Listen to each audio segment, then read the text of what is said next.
Sir ఏం పేరు sir మీది? నా పేరు కొమరయ్య యాదవ్. సార్ ఎక్కడ సార్ మీది? కరీంనగర్ లోకల్. కరీంనగర్ అభివృద్ధి అనేది ఎవరి వల్ల జరిగింది, ఏ పార్టీ వల్ల జరిగిందని మీరు అనుకుంటారు? ఇవి కేంద్రం ఫండ్స్ అని చెప్పి మేము అనుకుంటున్నాం. కేంద్రం ఫండ్స్ తోటి అంతా అభివృద్ధి జరిగింది. వీళ్ళు రాష్ట్రము చారణ కలిపి మాది అని వాళ్ళు అంటారు అంతే. సార్ మీ ఎమ్మెల్యే గారు ఎవరు ఇక్కడ? మా ఎమ్మెల్యే గంగుల కమలాకర్ కనవాడు. గంగుల కమలాకర్ పనితీరు ఎట్లా ఉంటుంది, మీకు అందుబాటులో ఉంటాడా? అందుబాటు ఎక్కువ ఉంటాడు, అతను కనవాడు. మీ ఎంపీ గారు పనితీరు ఎట్లా ఉంటుంది? ఎంపీ తీరు పర్వాలేదు, పర్వాలేదు, అందరికి అందుబాటులో ఉంటాడా? పర్వాలేదు. ఎందుకంటే దేనికైనా అని ముందుకు వచ్చి మాట్లాడతాడు, చేస్తాడు. మంచి మంచి వ్యక్తి. వాళ్ళకి చిన్న కార్పొరేటర్కి వెళ్ళి వచ్చిన సాయి కదా, అతనికి మొత్తం తెలుసు. అతనికి కాకపోతుందంటే మంచి వ్యక్తే, పర్వాలేదు. కాళేశ్వరం ప్రాజెక్టు గురించి అయితే రాజకీయంగా ఒక చర్చ అయితే జరుగుతుంది. కాళేశ్వరం ప్రాజెక్టు వల్ల తెలంగాణ ప్రజలకు మంచి జరిగింది అనుకుంటారా? లాభమా నష్టం అంటే ఏం చెప్పగలుగుతారు మీరు? తెలంగాణ ఇప్పుడు ప్రాజెక్టు కట్టిందంటే లక్షల కోట్లు అప్పులైనాయి. అప్పులైన దానికి దానికి కొంచెం పొంతన లేదు. ఎందుకంటే ఏమంటారు కదా, సౌచరు బీరకాయలకు అర్ధ కిలో మసాలా పెట్టినట్టు అయినది నేను అనుకుంటున్నా. కాకపోతుందంటే ఒకటి నీళ్ళు అయితే కొంచెం సౌకర్యం అయింది, అప్పుడు అయింది. కానీ కాకపోతుందంటే ఖర్చు ఎక్కువ పడ్డది, బేరం పడ్డది. ఇప్పటికిప్పుడు ఎలక్షన్లు కనుక జరిగితే మళ్ళీ స్థానికంగా ఉన్నటువంటి ఎమ్మెల్యే గారు మళ్ళీ గెలిచే అవకాశాలు ఉన్నాయా? అది ఇప్పుడు ఇంత ముందు అంటే చెప్పరాదు. ఇప్పుడు రాబోయే కాలంలో బీజేపీ అండ్ కాంగ్రెసే ఉంటుందని నేను అనుకుంటాను. రాష్ట్ర ప్రభుత్వం ఇచ్చే సంక్షేమ పథకాలు ప్రజలకు పూర్తి స్థాయిలో అందుతున్నాయి అనుకుంటారా? ముఖ్యంగా 6 గ్యారెంటీలు అనేవి అమలు అవుతున్నాయి అనుకుంటారు? అది కామన్ చెప్తారు, అది 6 గ్యారెంటీలు 3 గ్యారెంటీలు వాళ్ళు చెప్తారు, వీళ్ళు చెప్తారు. అవన్నీ పట్టించుకోవద్దు. కామన్ అంతా జనరల్ చూడాలి. అంతా చెప్తారు, చెప్పిన మాత్రం ఇస్తాడా?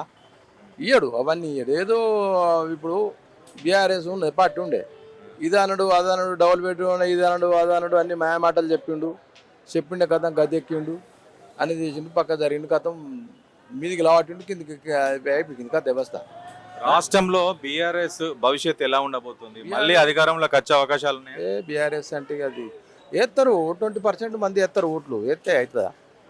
కరీంనగర్లో బీజేపీ బలం పెరుగుతుందా లేదా బీఆర్ఎస్ మళ్ళీ పుంజుకుంటుందా అనుకుంటున్నారు? బీఆర్ఎస్ అన్నది 20% 25% వేస్తారు ఓట్లు, అంతకన్నా ఎక్కువ లేదు. వేస్తారు, ఊరన్న కాడ గంగిరెద్దులు ఉంటాయి అన్నట్టుగా కొంతమంది ఉంటారు. కరీంనగర్లో మీ నచ్చిన నాయకుడు ఎవరు? బెస్ట్ పొలిటీషియన్ అంటే ఎవరని చెప్తారు కరీంనగర్లో మీకు? ఇక పొలిటీషియన్ అంటే ఇప్పుడు మాకు బండే అంటారు ఎక్కువ. రాష్ట్రంలో మీకు నచ్చిన పొలిటీషియన్ అంటే ఎవరు? మీకు నచ్చిన నాయకుడు తెలంగాణ రాష్ట్రంలో అంటే ఇప్పుడున్నా. కానీ ఒకటి రేవంత్ రెడ్డిని మెచ్చుకోవాలి ఒకటి. ఎందుకంటే అతడు కేసీఆరే నేనే మొత్తం తెలంగాణను నేనే పుట్టించిన అన్నట్టుగా అతడు చేసిండు. కానీ అట్లా కాకుండా ఇతడు టైగరు రేవంత్ రెడ్డి. మేము బీజేపీ పార్టీ అయినా కానీ మేము చెప్తున్నాం టైగరు. ఓలు రేవంత్ రెడ్డి టైగరు. రేవంత్ రెడ్డి లేకపోతే కాంగ్రెస్ పార్టీ లేదు, అసలు కాంగ్రెస్ పార్టీ లేదు. వాళ్ళ మాట్లాడుతున్నారు ఉన్నారు, అలా ఎవ్వరు మాట్లాడరు, అదే అంతే వాస్తవం. అది టైగర్ అంటే రేవంత్ రెడ్డిని చూసే మేము ఓటేసిన. నేను ఎప్పుడు వేయాలి కాంగ్రెస్ పార్టీకి ఓటు, మొన్న వేసిన. ఎందుకంటే రేవంత్ రెడ్డిని చూసేసిన కేవలం.